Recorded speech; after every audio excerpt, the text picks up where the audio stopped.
আমরা চলে গেছিলাম খিদিরপুরে ফুলবাগানে মহাকালেশ্বর মন্দিরে। সেখানেই ঠাকুরমশাই কিছু অজানা কথা আমাদের বলেছিল।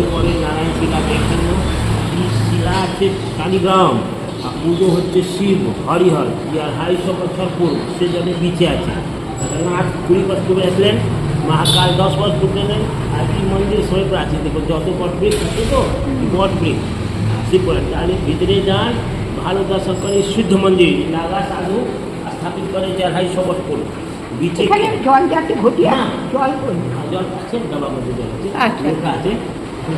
আচ্ছা ঠাকুরমশাই আমাদের জানিয়েছিলেন যে এটা নারায়ণ শিলার ওপরে মহাদেবের মূর্তি হরিহর একসঙ্গে এখানে বিরাজ করেন।